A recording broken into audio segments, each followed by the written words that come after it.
Hello, lady. That's how guys lose their jobs, not collecting fares. I'm sorry. I guess I'm a little excited. Thank you, lady.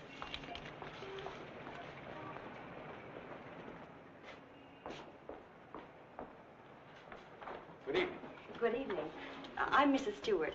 Would you give me my husband's room number, please? Lieutenant Stewart. Lieutenant Stewart. Yes, he's arriving today. I wired for the reservation. Lieutenant and Mrs. Paul Stewart. You say you wired for a reservation? Yes, Mrs. Paul Stewart. I'm afraid there's been a slip-up. Apparently your wire wasn't received. But I sent it 3 days ago. I'm sorry, Mrs. Stewart. Unfortunately, there's nothing I can do for you. You mean I can't stay here? Well, I wish I could help, but we're completely booked up. But I've got to stay here. This is the only place we can find each other. I thought for 2 years he was dead, and now I don't know if he's been hurt or what. Please don't be upset, Mrs. Stewart. Perhaps I can arrange something. Has Mr. Walters checked in yet? No, sir, not until tomorrow. Fine, then we can give them 816C for the night. But you will have to leave by noon tomorrow. Yes, of course. Thank you very much. Not at all. Will you register, please?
Paul?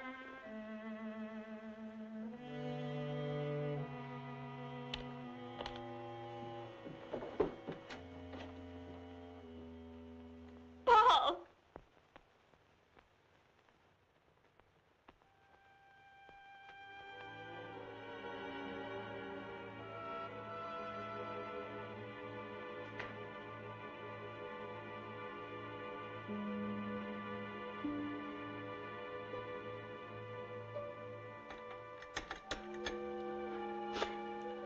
Hello, this is Mrs. Stewart. Did my husband come in? No, thank you.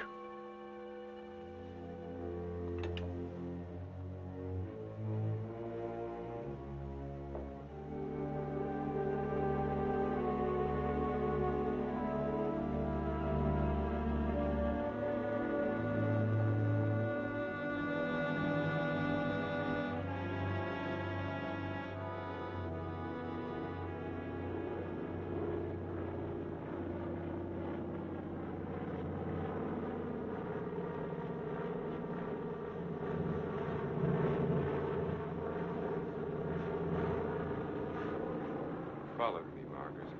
You've been spying on me. I have. I've been watching you for months, making a fool of yourself. I don't think so. Bringing her here. Elaine was just about to leave. I didn't interrupt too soon? Perhaps it's just as well things worked out like this, Margaret. I've decided to ask you for a divorce. A divorce? Well, Why should I divorce you? Oh, please, Margaret, let's be sensible. Whatever we had for one another is gone. We've been afraid to admit it before, but it's true. Elaine and I... Well, I love her. You never loved anyone but yourself. Please, Margaret. I was good enough for you once, but now you want someone younger. It's not that way at all. It's just that I can't go on with you any longer. All right, Richard. You can have your divorce. You're right, we are strangers.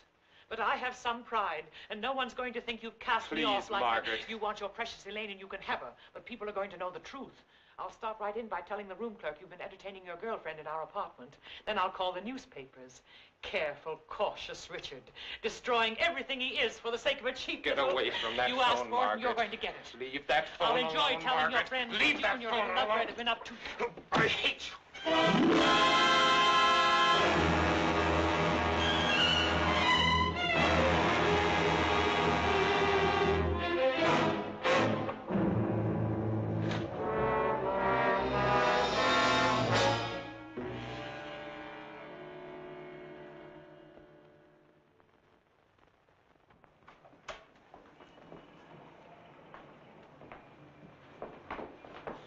Good morning. Good morning, sir. I'm Lieutenant Stewart. Oh, yes, Lieutenant. We've been expecting you. Your wife's certainly going to be glad to see you, sir. Mr. Blake, this is Lieutenant Stewart. Mr. Blake's our manager. Lieutenant, you really had us worried. I'm glad you finally got here. For a while, I wasn't sure we'd make it. The weatherman threw the book at us. Well, you're in for a real welcome. 816C, boy. Oh, that's all right. I'd kind of like to surprise her. Very well, sir. Thanks.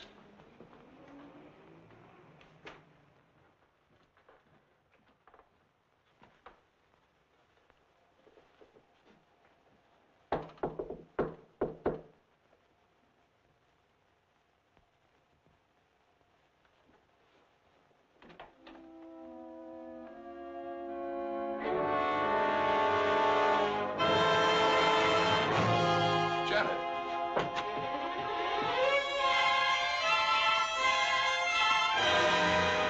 Darling, what's the matter? Janet. Janet, it's me. It's Paul.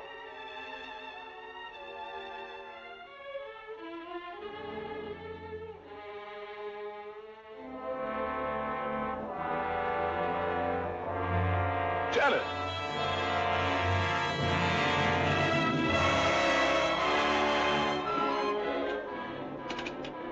Hello? Hello, operator? This is Lieutenant Stewart calling. Can you send the house doctor to A16C right away? It's very urgent. Thank you.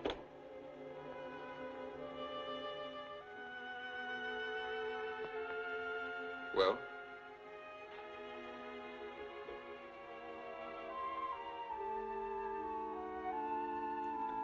What is it? What's wrong with her, Doctor? I'm not sure. I think she's suffering from some sort of shock. I'll be frank with you, Lieutenant. This is a little outside my line. But there must be something you can do for her. We ought to call in a nerve specialist, a psychiatrist. Can you suggest one? There's a very good man in the hotel, Dr. Cross. If we're lucky, we might find him in. This is Dr. Blair. Will you see if Dr. Cross is in for me? Thanks. Cross has had a lot of experience with this sort of thing. I'm all right for a broken arm or an old-fashioned hangover. But when it comes to the mind, well... hello, Dr. Cross. This is Blair in the hotel. How are you? Say, I've run into something that's right up your alley. One of the guests here's had some sort of shock. No, I don't know what caused it. Oh, would you? Well, that's mighty nice of you. Thanks, Doctor. 816C. He'll be right with us. She was so alive when I saw her last. I can't quite believe this. Better snap out of it, Lieutenant. I don't want another patient. Dr. Cross is one of the best men in this part of the country. I'm very happy that he's going to have a look at it. I don't get it. What could have brought it on? I wish I could tell you. The mind's a strange instrument. What affects me may not bother you in the slightest. The workings of the mind depend on so many things inside as well as outside. You can't make hard and fast rules. Well, I suppose it is plausible that she hasn't been feeling well. Worrying about me, not knowing whether I was dead or alive. Then coming here and not finding me. That'll be Dr. Cross. Good morning, Doctor. Good morning. I appreciate your promptness. Not at all. The sooner you get to a case of shock, the better. This is Lieutenant Stewart, Dr. Cross. How do you do, Lieutenant? Thanks for coming, Doctor. My wife is in the bedroom. She doesn't know me. She doesn't seem to know anything. Were you here when it happened?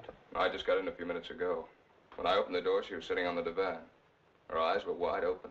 She was staring at nothing. Did you notice anything peculiar about her actions when you saw her last? I've been a prisoner of war for 2 years. I've just come home. Oh, I see. She's had a rugged time of it, all right. First thinking I was dead, then hearing from me. On top of all that, my plane was 12 hours late. Would you say that she was a nervous, imaginative girl? No, sir. I've known her all my life. We came from the same small town in Michigan. Went to school together. She's just a nice kid. What's wrong with her, Doctor? She's had a nervous collapse, went into shock. Where did you find her? In the living room. In the living room? You said she was sitting on the divan. Yes, right here. I see. What do you think could have caused it, Doctor? Well, that's difficult to say.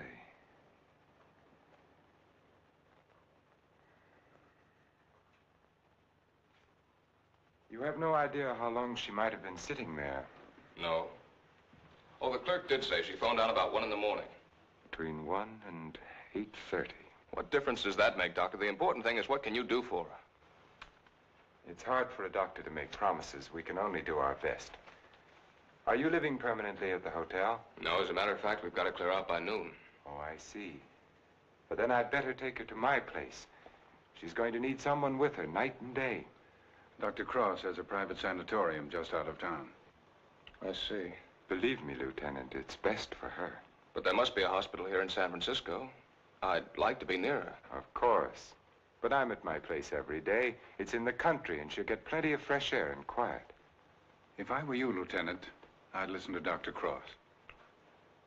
Okay. You men know best. Just get her well again. I was getting ready to leave when you called. I'll take Mrs. Stewart up with me now.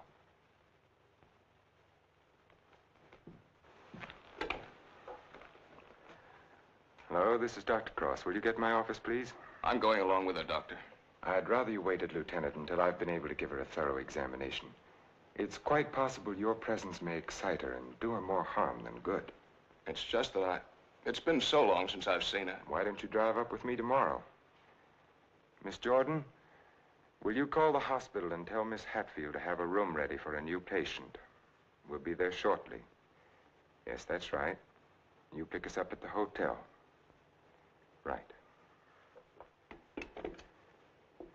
You'd better pack a bag for your wife, Lieutenant. Thanks, Doctor.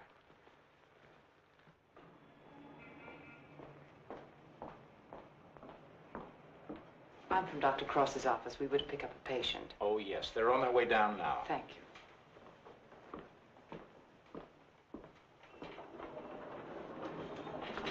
Your car's waiting, Doctor. Thank you. This is Miss Jordan from my office, Lieutenant Stewart. How do you do, Lieutenant? Mrs. Stewart has had a nervous collapse. What a shame. Don't you worry, Lieutenant. We'll soon have her well again. You'll call for me in the morning, right? Yes, I'll pick you up at 11:30.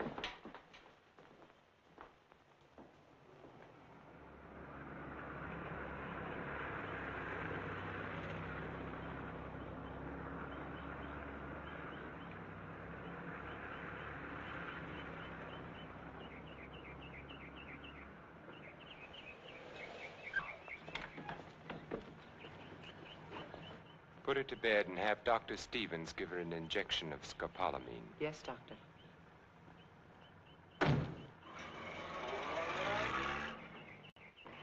Miss Hatfield, Good morning, Doctor. your patient is coming in at the ambulance entrance. You have a room ready? Yes, I have, sir. Thank you.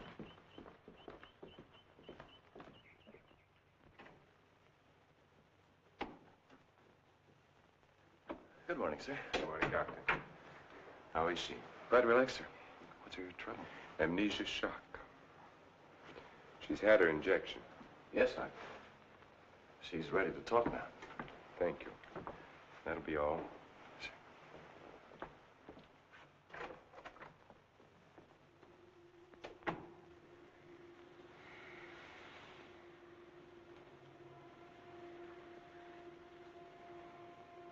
I'm Dr. Cross, Mrs. Stewart.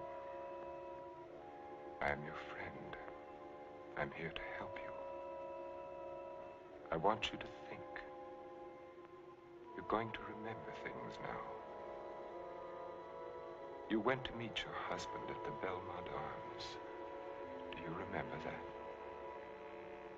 You were worried about Paul.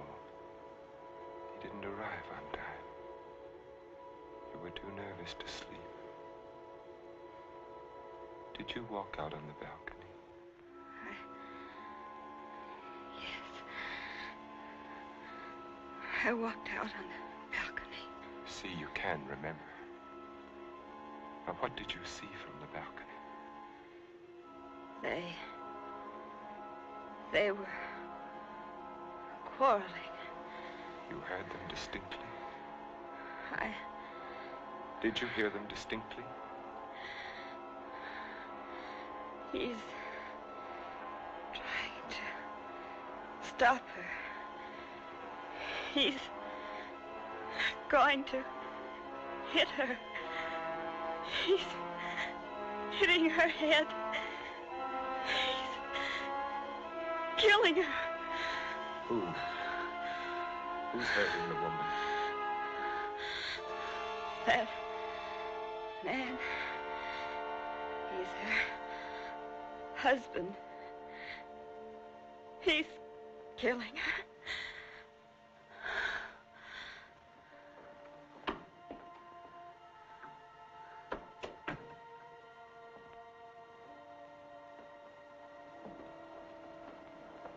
Well? She knows, Elaine. She remembers. Her room was opposite my apartment. She walked out on the balcony. She heard everything.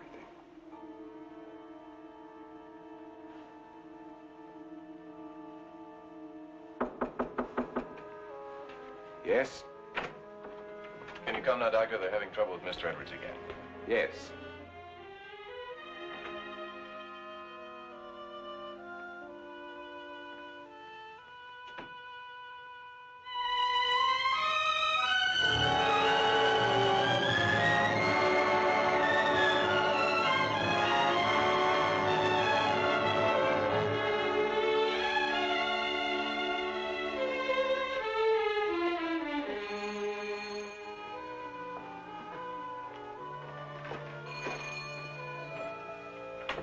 Darling, I didn't think you'd ever get here.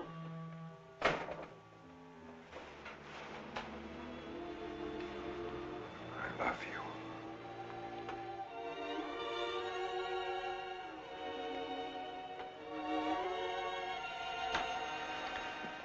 You've got a headache.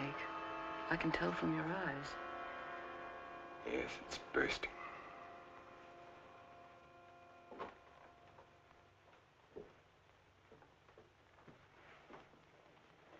You did it? Yes. Yes, I did it. It was horrible, Elaine. I had the porter take the trunk down.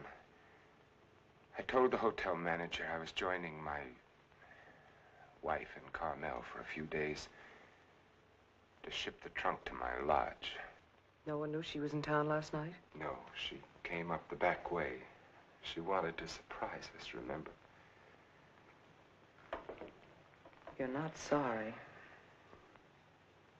Are you? I wish I'd called the police. I lost my head. I didn't mean to kill her. There was no premeditation. But now I've concealed her body. I've shipped the trunk to my lodge. Well, you know as well as I do, there's only one answer for that. I shouldn't have listened to you, Elaine. Think, darling. What would have happened if you'd called the police? Manslaughter means 20 years. What would that have done to you, to us? I don't know. Would you have wanted it that way? Now no one knows. We're safe. You're forgetting Janet Stewart, aren't you? She knows. What if she talks? I haven't forgotten her. She can't tell what she's seen as long as she's in this condition, can she? The shock will wear off in a couple of weeks at the most. It'll wear off if you let it, Dick. Elaine, I'm a doctor. She'll talk only if you let her. You mean too much to me. It's the only way out, Dick. It's the one and only way out for us. I don't know, Elaine. I've got to think.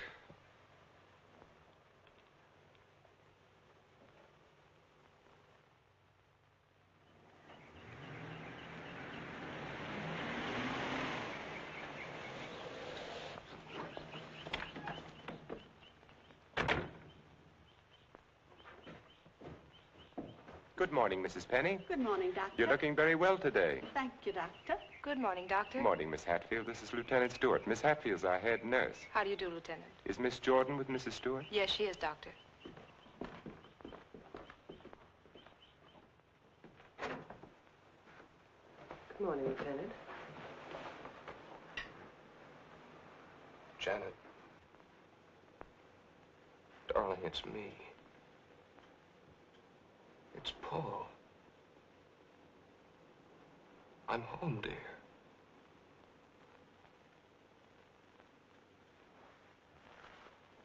She's worse. Not really. She was restless, and we gave her a sedative. You've got to be patient, Lieutenant. It's going to take time. And you must try to stop thinking of your wife as she was. You see, when you were reported killed, she had a terrible time adjusting herself, but she did. Then when the news came that you were alive and on your way home, it was hard for her subconscious to accept that because the first adjustment had been so difficult. Then, of course, when your plane was late, she thought she'd been tricked, that you'd never sent that wire. Don't try and let me off easily, Doctor. Give it to me straight. Tell me, can you help her? That's a very difficult question to answer. Sit down, Lieutenant. The mind is a delicate, fragile thing. It's almost as intangible as faith. And that's what you're going to need. A lot of faith in yourself and in your wife and in me. Please don't think I haven't faith in you, Doctor, because I have. But yesterday, after you left with Janet, I needed someone to talk to. Of course. So I went to the Army hospital and I talked with some of the doctors. I told them Janet was in your care. They said that I couldn't find a better man. But, well, you know how it is. I figured that maybe two minds might be better than one. And I asked if another opinion mightn't help. Well, that's perfectly understandable. If you want a consultant, by all means, bring one in. Thanks.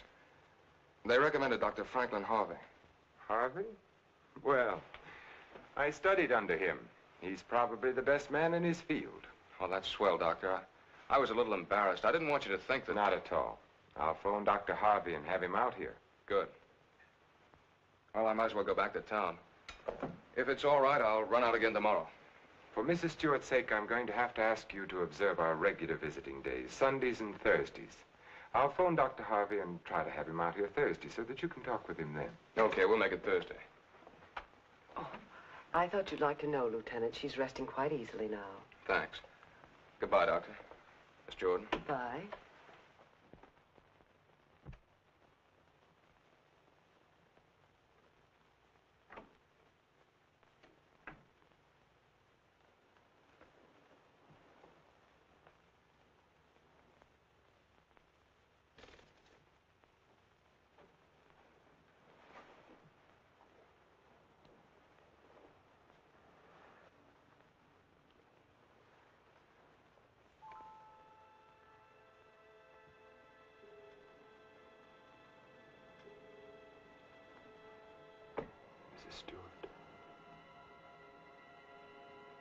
Mrs. Stewart.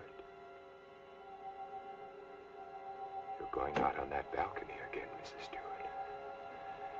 You're looking into the other apartment. You're listening to the argument. Do you remember what happened to the woman? He's hitting her.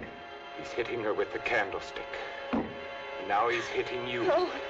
Hitting you with the candlestick. Hitting your head again and again. My head is hurting my head. The candlestick is killing you. Soon you won't be able to remember anything. You can't hear the sound now. You can't hear anything. You can't hear. You can't remember.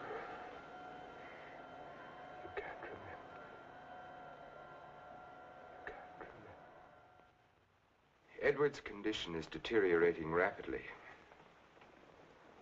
If this continues, we will have to take steps to put him in a more suitable institution. She's exhausted. You haven't got far to go.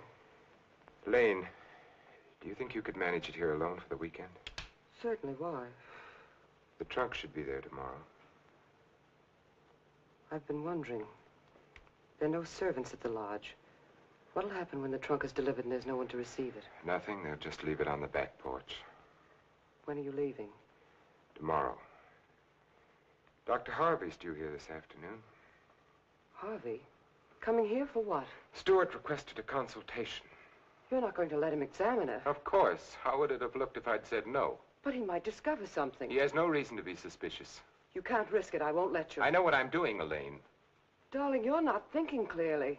I've never seen things so clearly before in my whole life.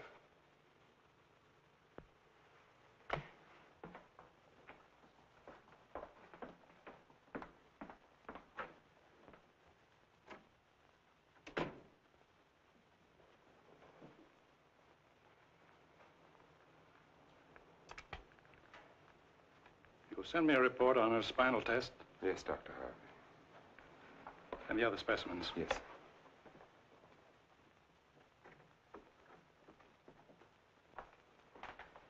You know, Richard, I'm not sure I completely agree this was all brought on by her husband's late arrival.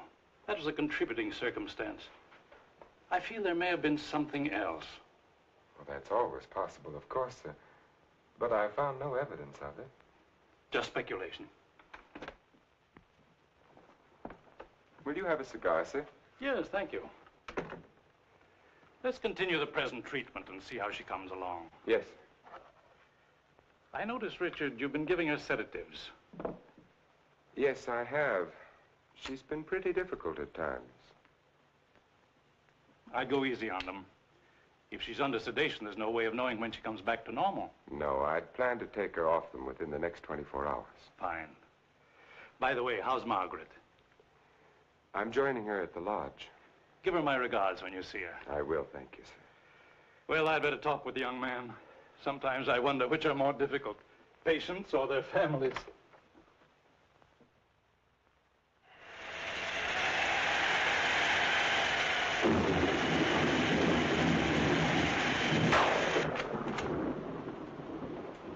Hiya, beautiful.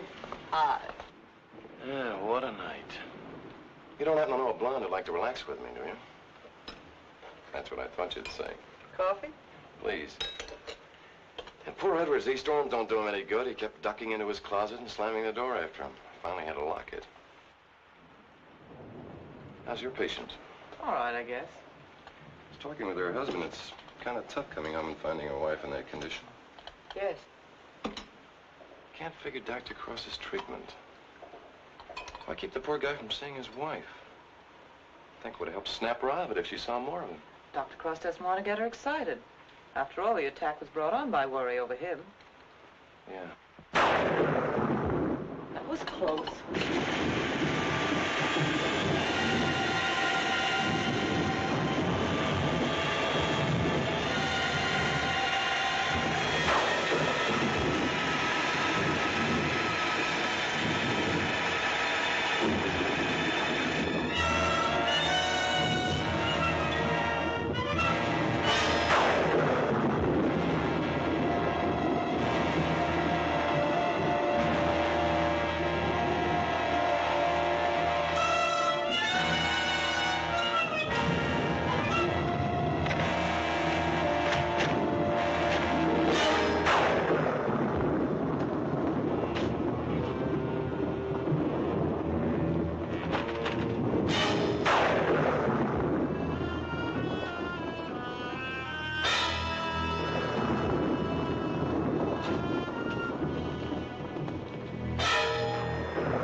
time to turn in. So you better tuck your patient in bed and get a good night's sleep. Yes, I should be up there now. Tell me, is it true that doctors get a night off once in a while? If you had a night off, you wouldn't know what to do with it. Wouldn't I? Wouldn't I? Good night, Doctor. Good night.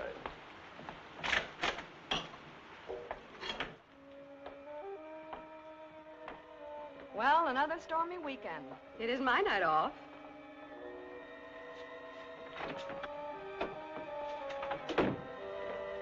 Well, anyway, the rain will help Jane on her day off.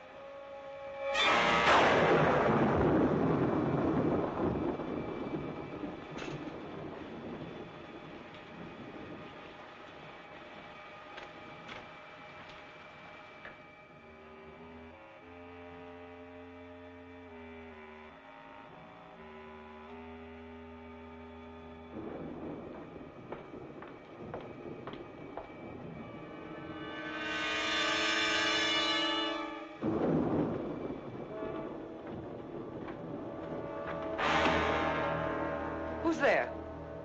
Why, Mr. Edwards, you shouldn't be in here. Come, I'll take you back. Don't here.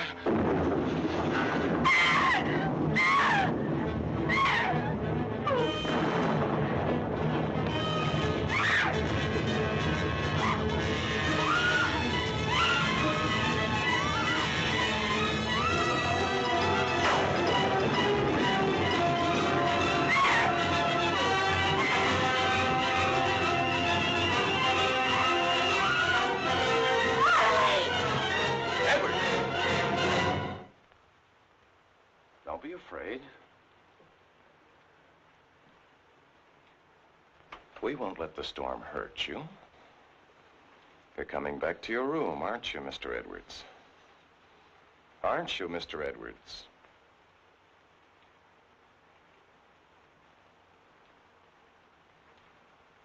That's fine. Come along. Take care of him, Frank. Yes, Doctor. Come along, sir. Are you all right, Elaine? Yes. There, Mrs. Stewart, it's all over. Oh, he killed her. He hit her on the head and he killed her. Her husband killed her.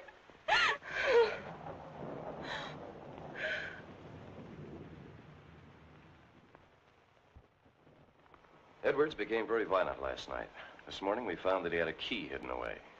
I ordered the lock on his door to be changed. As for Mrs. Stewart, she's suffering from hallucinations. She keeps insisting that she witnessed a murder, which obviously... Come in? Oh, hello, Lieutenant. They told me I'd find you here. I hope I'm not interrupting. Not at all. It's kind of rough, isn't it? Yeah. She's out of her head. She's got a crazy idea she saw a murder. What am I going to do? Ah, you're going to sit tight. She's in good hands. So they keep telling me, but... Well, she's getting worse. Now, I'm thinking of taking her back to San Francisco to a hospital there. I wouldn't do that if I were you, Lieutenant. Dr. Cross is tops, you know that. You brought Harvey in to consult. You can't do any better than that. But I can't just sit around and watch her get worse. I've got to do something. Lieutenant, I wouldn't try to kid you for the world. So far, we've tried to snap her out of it with quiet and rest and simple foods. Now, there are a dozen other things we can do. Electric therapy, insulin shock. Insulin shock. They use that in the Army on guys who blow their tops. Well, sure they do, because it often helps. But you're not going to turn it down on that account, are you? No. Well, then relax. The setup here is perfect. Everybody's rooting for you. Now, just take it easy. You mean that? Okay. Say, put in a couple of extra licks, Doc. I'd kind of like to take her home soon. Okay, Lieutenant. We'll do everything we possibly can for her. Goodbye, Doctor. Goodbye. Oh, I beg your pardon. Look at this. Mrs. Cross is dead. What? The body of Mrs. Margaret Cross, wife of the noted psychiatrist, has just been recovered from its resting place among the rocks at Point Lobos. Mrs. Cross has been missing since Friday night. Coroner Jess Haynes has pronounced the death accidental.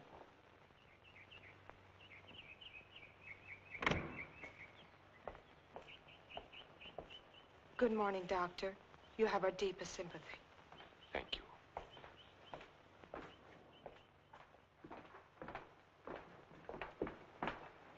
I'm terribly sorry, Doctor.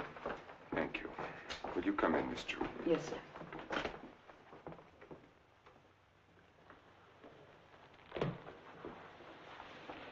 You're the perfect picture of a heartbroken husband. Am I? I've missed you. Driving back, there was time to think. I got to thinking about you. I asked myself, is she worth what I've done? Well?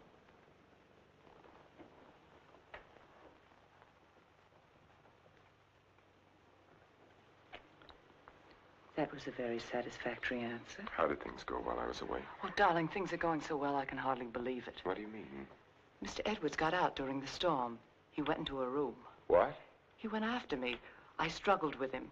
She woke up and confused Mr. Edwards with you. She was thrown back into that night at the hotel. Oh, Elaine, that undoes everything I've tried to do. No, Stevens and Miss Hatfield heard her. They're convinced she's insane. Now, no matter what she says, they'll think she has hallucinations. I see. But you don't see, darling. Before you were trying to make her forget. Now she can talk her head off and no one will believe her. If we can encourage her to talk, convince her husband that she's insane, we can keep her here as long as it suits us. Then have her committed.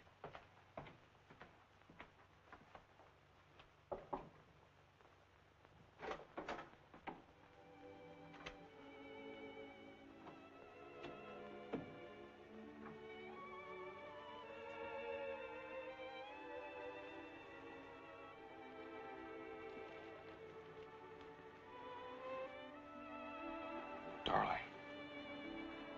Janet, darling. It's me. Wake up. I'm here, dear.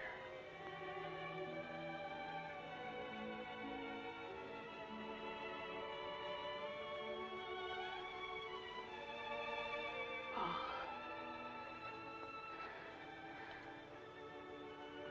I've waited all night for you, darling.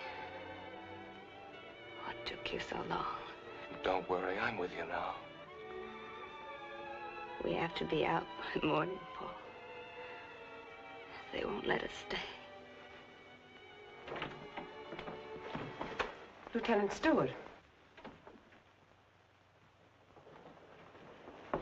You shouldn't be in here. Paul! It's him! Who is it, dear? Him! He killed her. He killed his wife. He picked something up, Paul, and he hit her with it. He was arguing with her, and he killed her. I know, dear. You've upset her, Lieutenant. You shouldn't have come in here. Come outside with me. Give her a hypodermic, nurse. Don't leave me here. You'll kill me. Come back. Easy, Paul, no. What is it, Doctor? What's happened to her? Lieutenant, I'm going to be perfectly frank with you. What you've just heard is something I've been afraid of. There are times when patients emerging from amnesia suffer from delusions. It doesn't happen often. I'd hoped it wouldn't happen in her case, but you heard her yourself. But why? Well, that's hard to explain. But if you come with me, I think I might be able to clarify it for you.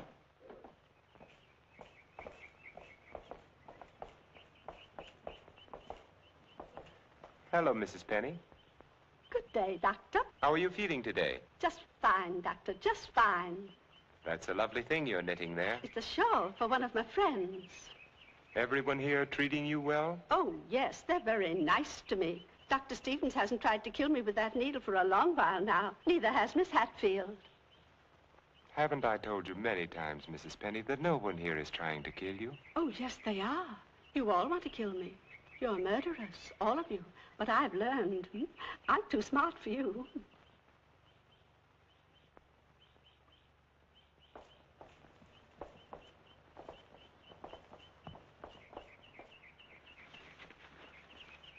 What you've just heard, Lieutenant, for the second time, is the typical attitude of many of our patients towards the hospital staff. But that old lady, she seemed all right. Mrs. Penny is suffering from a paranoid form of dementia precox, characterized either by delusions of grandeur or delusions of persecution, or both. The patient, when confined to the hospital, almost invariably becomes convinced that the doctors and nurses who are treating him are really murderers intent on killing him. This delusion is quite common among mental cases in an institution of this sort. Are you trying to tell me my wife is out of her mind? No. Out of the mind denotes complete loss of reason. Mrs. Stewart hasn't reached that stage. But she's got the same crazy idea as the other patients. Right now, she's merely suffering delusions. However, I feel it's only fair to tell you, Lieutenant, that this condition can become worse. Our fight now is to prevent further deterioration of her mind. You've got to help her, Doctor. You've got to get her well again. I'll do everything I can. Believe me.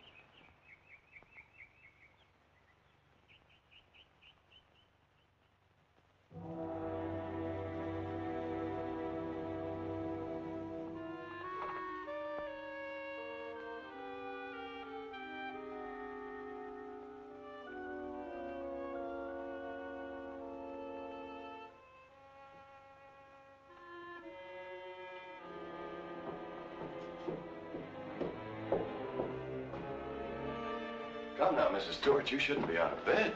Will you help me, please? Please, please help me.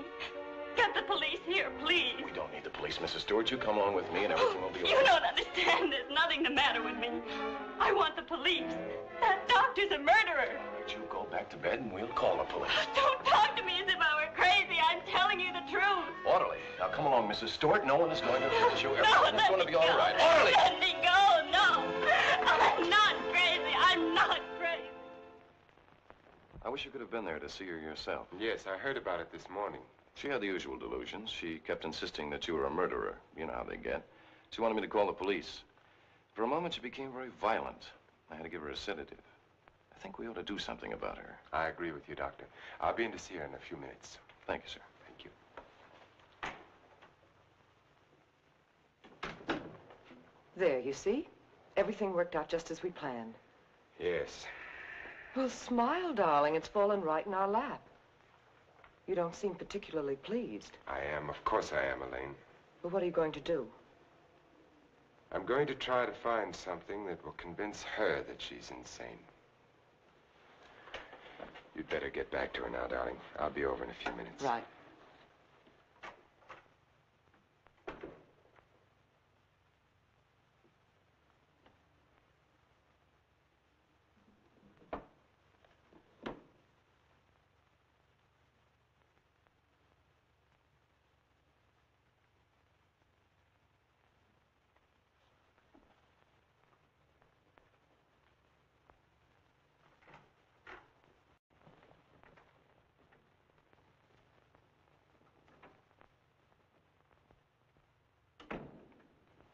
You feeling any better today? I'm all right. There's nothing the matter with me. Miss Jordan tells me that you're still talking about some woman I'm supposed to have killed. I've asked you to stop thinking about such things, Mrs. Stewart. But it was your own wife. If I can prove to you that you couldn't have seen me kill my wife, will you believe that this is a delusion you've been suffering from? You were arguing with her about a divorce.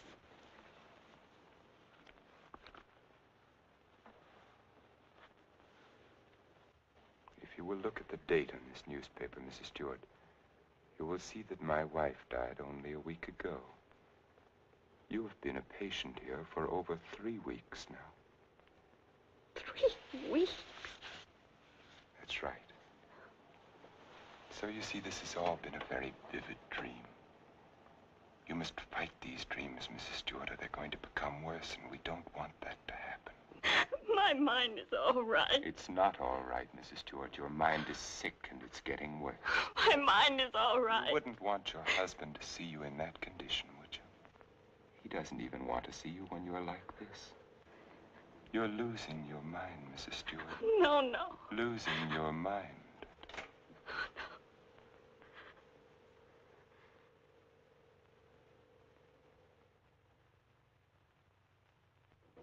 Thank you, Miss Hatfield. Dr. Cross, Yes? there's someone in your office to see you. Did I have an appointment? No, sir. He's from the District Attorney's Office of Monterey. Oh, yes, thank you.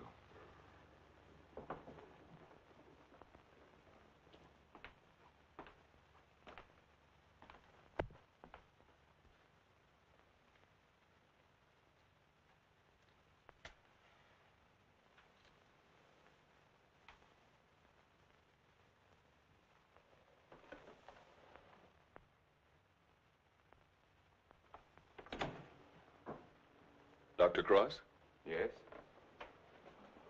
How are you? My name's O'Neill. I'm with the District Attorney's Office in Monterey County. Oh, yes. What can I do for you? It's in connection with your wife's death, Doctor. I thought the case had been closed. Something happened this week that made us consider the possibility that your wife didn't fall into that chasm by accident. I don't understand. A couple of days ago, someone broke into Harwood Lodge, beat Mrs. Harwood into unconsciousness, and made off with her valuables. We caught the thief day before yesterday.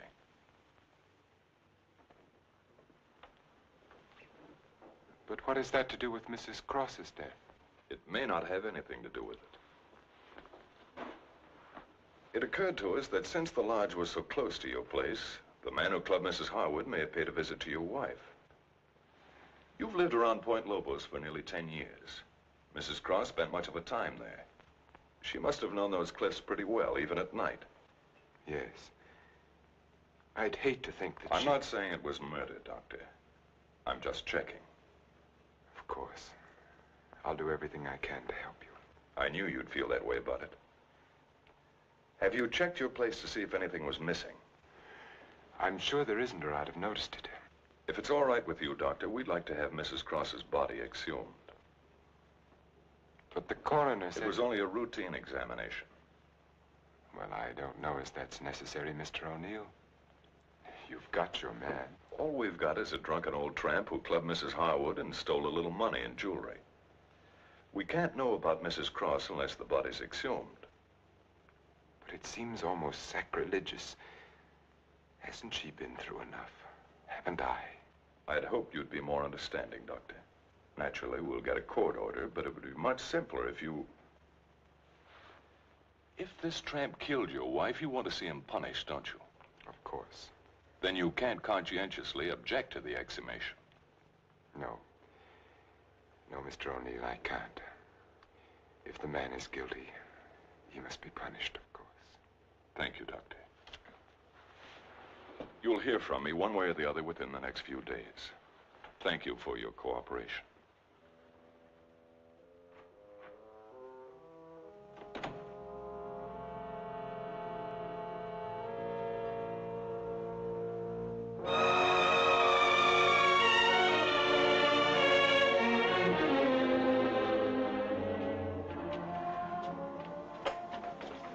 Darling, I've been so worried I didn't know what had happened to you. Where have you been? City. When you weren't here for dinner, I began to worry. What did the man from the district attorney's office want? They're going to exhume Margaret's body. You're not going to let them. I had nothing to say about it. They'd get a court order. But why are they? I don't think some prowler may have killed her. Prowler? They weren't looking for anything before. She slipped and fell and fractured her skull against the rocks. Now they may discover it wasn't the fall that killed her. They can't prove anything. No. Once they start asking questions, That's why I went to the city. I had to make sure that I hadn't overlooked anything in the apartment. Why didn't I report it in the first place? Why did I let you talk me into it? If it weren't for that Stewart girl, if they start asking questions and find her... Maybe they won't find her. We've taken care of everything else so far. If we have to, we'll take care of her, too. And you're not helping matters acting this way.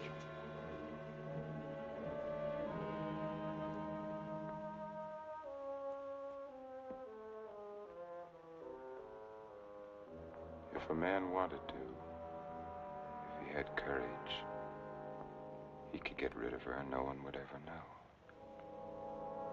The doctor has an advantage. I could give her insulin shock treatment. Shock treatment's indicated in a case like hers. I could give her 4 injections. Then with the last one, an overdose. No one would ever know the difference. Then we'd be safe.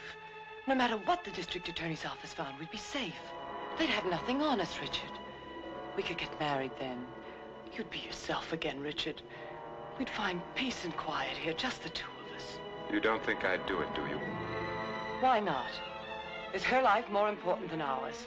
I've had enough. Look, Elaine, I can't go on like this. Things keep piling up. First it was Margaret, and then tricking that child so that she'd forget. Then convincing her that she was insane. There's a limit beyond which even I can't go.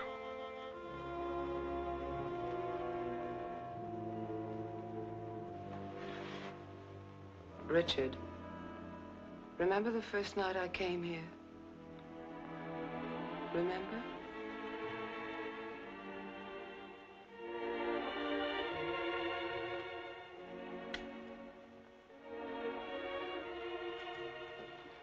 You were alone. We were sitting here in front of the fireplace with a sick headache. The lights were out. You didn't hear me when I knocked, and I opened the door and you said, "Oh, it's you, Miss Jordan." You called me Miss Jordan then, remember? I told you I had to see you about Mrs. Penny's prescription.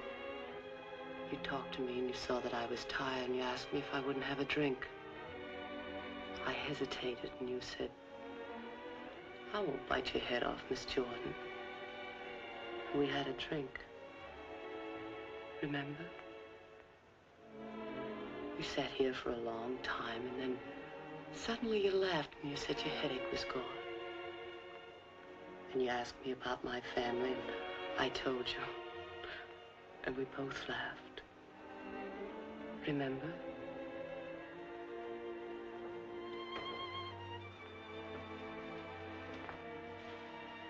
Then you took me in your arms. I know you remember that. I won't do it, Lily. I won't do it.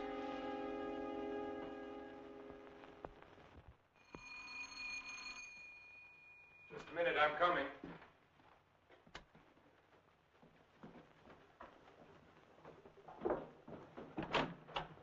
Hello, Doctor. Come in. I hope you hadn't gone to bed. No. They told me at the hospital I'd find you here. I didn't expect to see you so soon, Mr. O'Neill. I thought you'd phone me if there were any developments. I had to serve the papers. Oh, yes? Coroner's inquest subpoena. Now it's legal. What did the coroner find? Your wife was murdered, Doctor. Oh.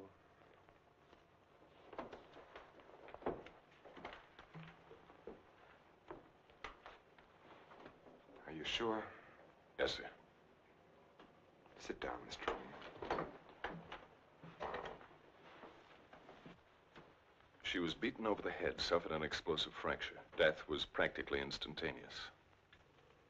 This prowler you told me about, you think he did it? Seems so. He clubbed Mrs. Harwood. Your wife went out the same way. A pattern. Killers usually follow a pattern. You don't know how she was killed? I mean, the weapon? She was struck with a candlestick. A candlestick? Are you sure? A heavy silver one. How can you know? Microscope. There were particles of silver in the wound. They told us it was a silver object. There were bits of wax mixed in with the silver. They told us it was a candlestick. Must have been a heavy candlestick to have done the damage.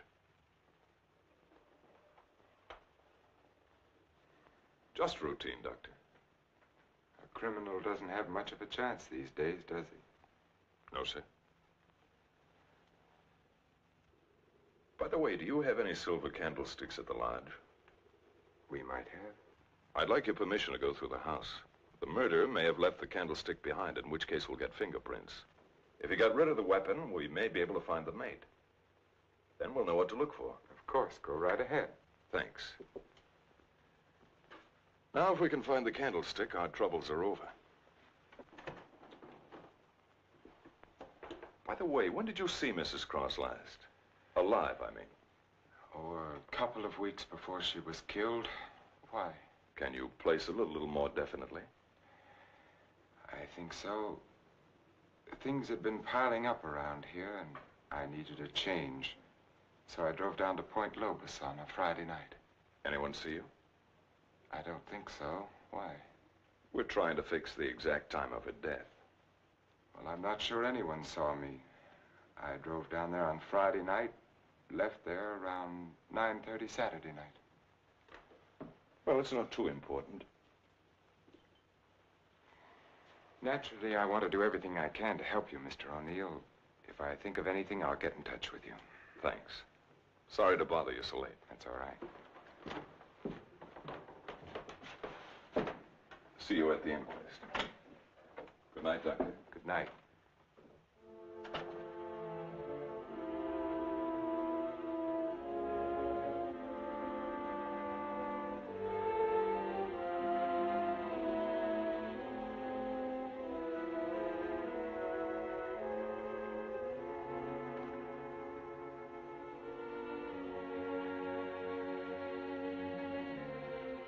Thou love her, comfort her, honor and keep her in sickness and in health, and forsaking all others, keep only unto her so long as ye both shall live. I will. What's the matter, Richard? You haven't been yourself lately. Something on your mind? Darling, what's happening with us? Richard, I must speak to you. People are talking about you and that nurse, Miss Jordan. How do you like my hair, Richard? Of course, I've had it dyed. Everyone says it makes me look years younger. I could give her 4 injections.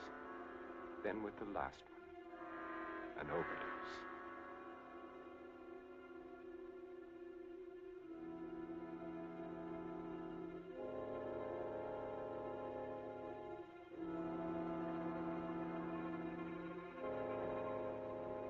Then we'd be safe. No matter what the district attorney's office found, we'd be safe.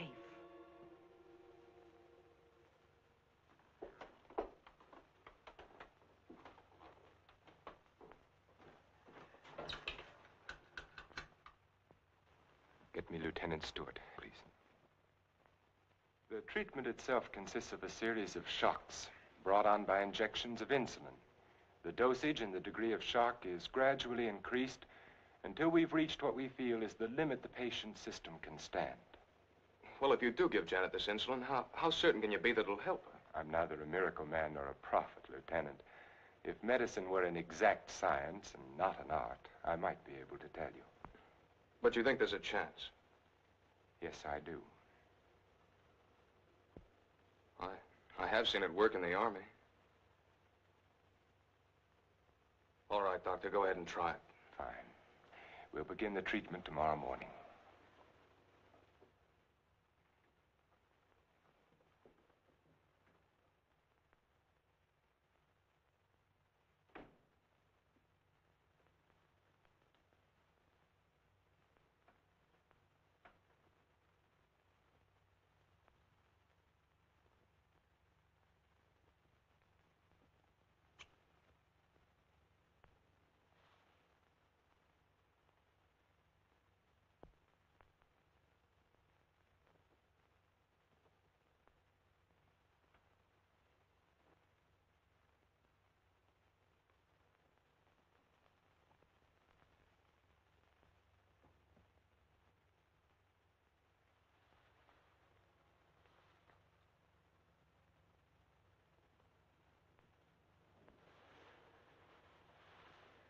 Give her about an hour and a half.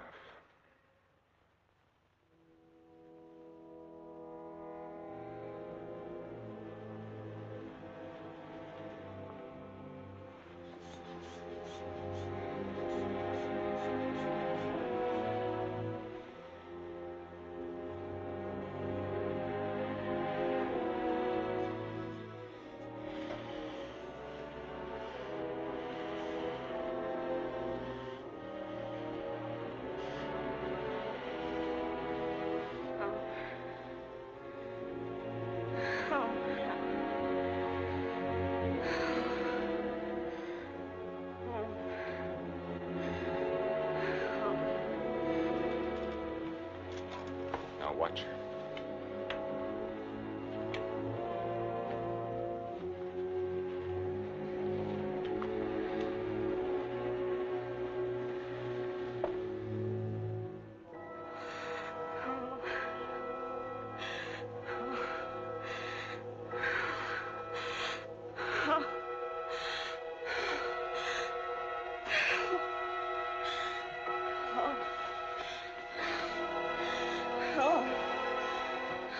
Dextrose will bring her out now. No, Leah.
Is Dr. Harvey in? Yes, he's in. Do you have an appointment? I'll be glad to consult with you, Doctor. I'm sorry to break in this way.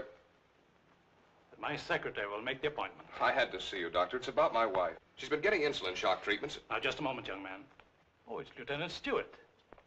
Well, we've had some wonderful results with insulin. But after 3 treatments, she still insists she saw Dr. Cross murder his wife with a candlestick. Murder his wife? Yes, and she says he's trying to kill her now. Well, that's a very common delusion. Mrs. Cross is dead, and Dr. Cross did live in our hotel. You and the Crosses were in the same hotel? In the Belmont Arms. I see. And when was it she said that? Yesterday? Yes, after the treatment.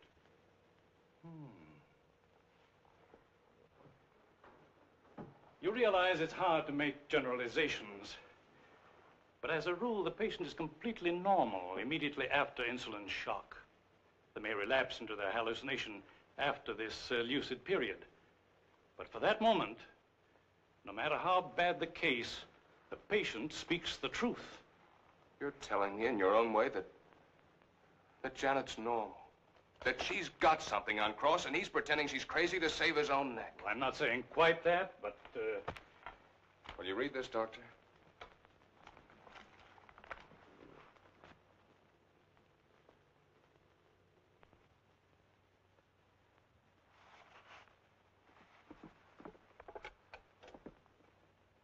Get Dr. Cross at his sanitarium, please. It seems inconceivable. Hello, Dr. Cross. I'm sorry, Dr. Harvey. Dr. Cross is with Mrs. Stewart. No, sir, this is Dr. Stevens' day off. I see. Thank you. Well, Lieutenant, I think a trip is in order.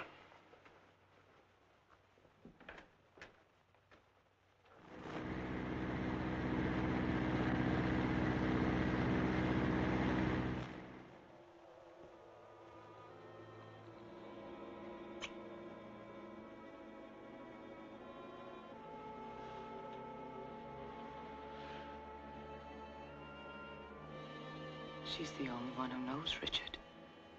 No matter what O'Neill says or anyone else, if she's out of the way, we've nothing to worry about.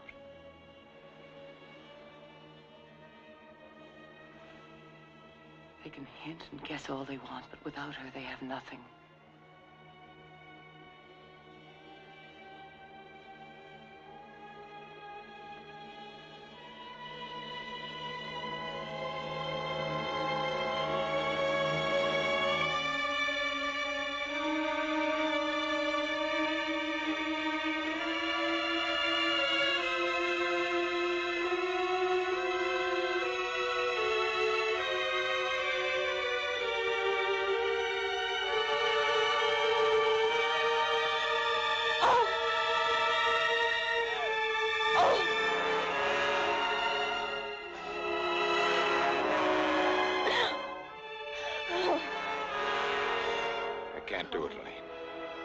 I've got to bring her out of it. No. No, you can't. Dick, you can't. Dexterous, Elaine, I've got to save her. I've got You can. I won't let you. We've got to go through with this. Don't you understand? I can't go through with it. Her life or ours. No one will ever know. Elaine. Richard, listen to me. Let go of her. Richard, I love you. Let go. Oh, Richard! Richard!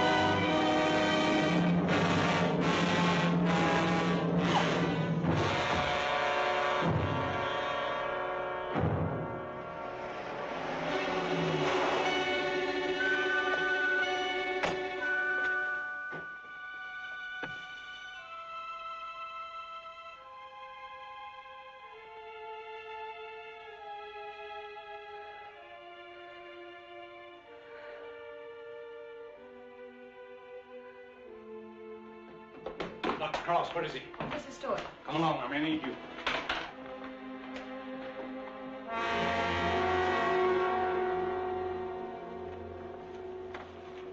Adrenaline, quickly.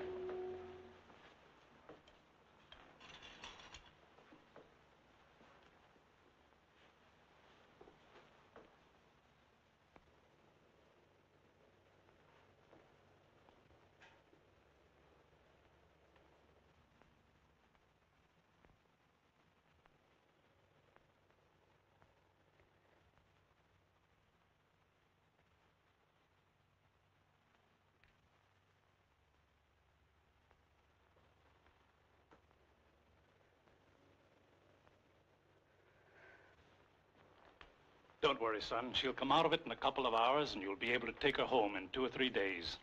I'm very grateful to you, Doctor.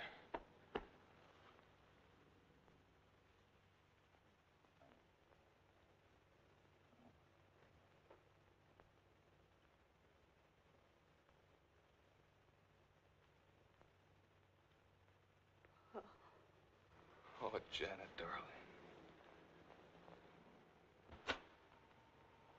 September 13th. In the case of Janet Stewart. I gave her insulin shock again today, for the 4th time.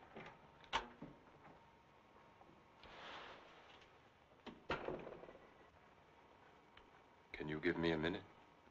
Thank you.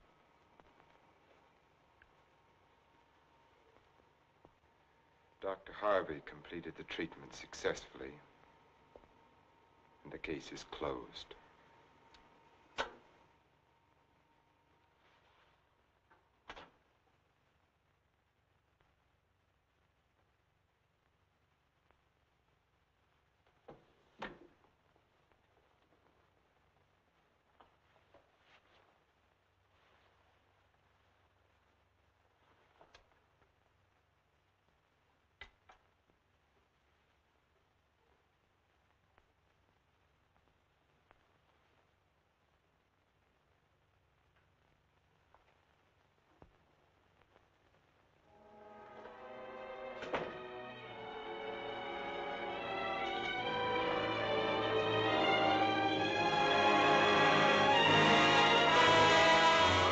Excuse me. Look, there's a real nice restaurant, right down the street, and I just thought, well, I'm just kind of guy who doesn't like to eat by himself. I've made arrangements to eat in my room tonight. Hey, if you change your mind, you just holler. Looks kind of lonesome in here. Good night, Mr. Linden.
Miss Henry? It's Miss Thomas.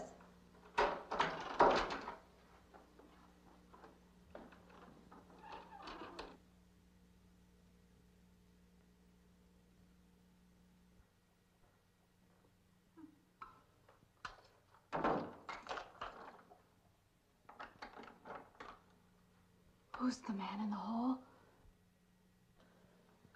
Me? Oh, you must mean Mr. Linden.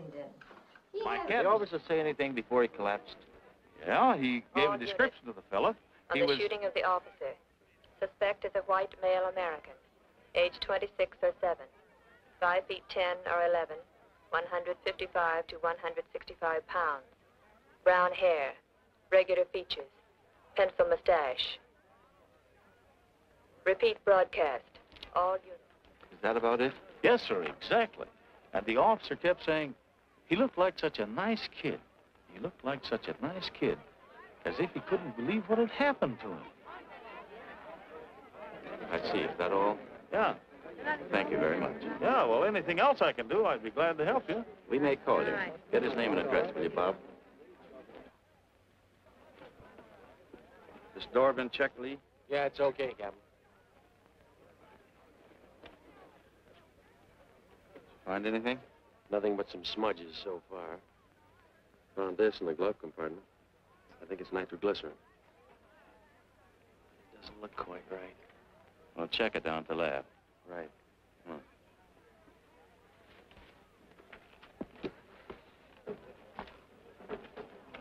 on. Open this up, Joe. No key, Captain. Well, try it open. Give me that bar, Frank.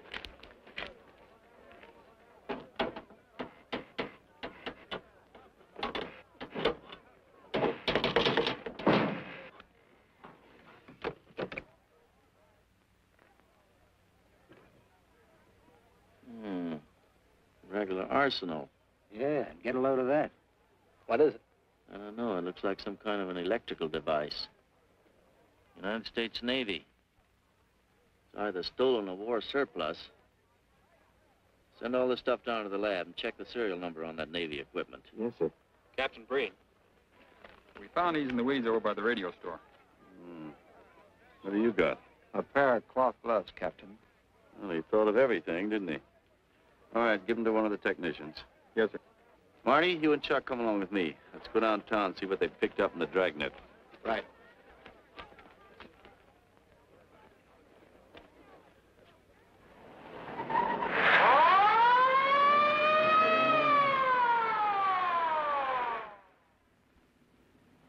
You know him, Marty? Yeah. I know his wife, too. Ever since high school. Captain, I wish you'd let Chuck and me handle this case. All right. I don't want any dead heroes. I just want the man who shot Rawlins. The suspects began to arrive at headquarters in droves. The police tossed every motel and hotel and many private homes in a 4-square-mile area around the scene of the shooting. Every available radio car and patrolman and detective was out on the dragnet. The strings were being drawn tighter and tighter. Many a man returning from a date or a late party or a poker game surprisingly found himself in a squad car, its siren screaming as it brought him to the detective bureau. The dragnet gathered in some strange fish, and many ordinary ones. All the rest of that night, the detectives probed, needled, questioned, quizzed. Everything was checked. Fingerprints, names, addresses, stories. Every fish in the net was examined. Most of them thrown back into the sea, not worth keeping. Except a few parole violators and slightly shady characters whose stories needed a lot of verifying. I wasn't prowling no cards. Just taking a walk, you know, getting in condition. You were running when the radio car picked you up. Yeah? Maybe that's why the guys call me Punchy. He's got a point there. 2 felony convictions, no warrant, no warrant. He's on parole. Book him, violation of parole. Let's have the next one, Joe. What were you doing in that vacant lot? The vacant lot. Lot? What were you doing with it at that time of night? Niệm mổ mình cũng cho lo ngồi ngồi si hữu nội lo ngồi ấy 30 cái nền bị luật với lại của ngồi sinh thành nghĩa ngồi thành ca thì giờ ngồi tụi lừa đảo sang gì. You say your name is Ralph Henderson. So what? Well, you know, it's a funny thing, Ralph. There's a guy around this town that's been wearing your fingerprints. Only his name is Pete Hannon. Okay. So I'm dead. So what's one more confession in my life? Now you're talking, Hammond. Okay, Andy. Hello, Harry. What have we got here? Oh, some robbery suspects. Candidates for San Quentin. Handsome here is the big shot. You're the perfect picture of a heartbroken husband. Am I? I've missed you. Driving back, there was time to think. I got to thinking about you. I asked myself, is she worth what I've done? Well?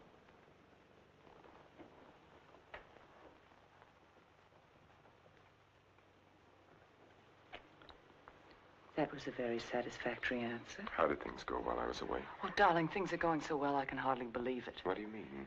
Mr. Edwards got out during the storm. He went into a room. What? He went after me. I struggled with him. She woke up and confused Mr. Edwards with you. She was thrown back into that night at the hotel. Oh, Elaine, that undoes everything I've tried to do. No, Stevens and Miss Hatfield heard her. They're convinced she's insane. Now, no matter what she says, they'll think she has hallucinations. I see. But you don't see, darling. Before you were trying to make her forget. Now she can talk her head off and no one will believe her. If we can encourage her to talk, convince her husband that she's insane, we can keep her here as long as it suits us. Then have her committed.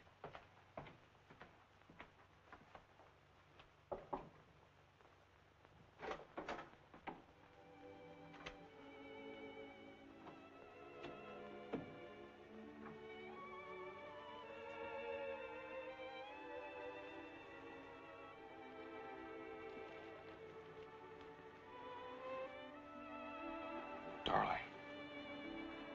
Janet, darling. It's me. Wake up. I'm here, dear.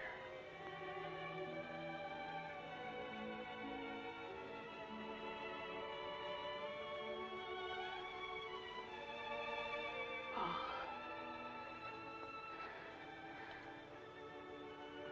I've waited all night for you, darling. What took you so long? Don't worry, I'm with you now.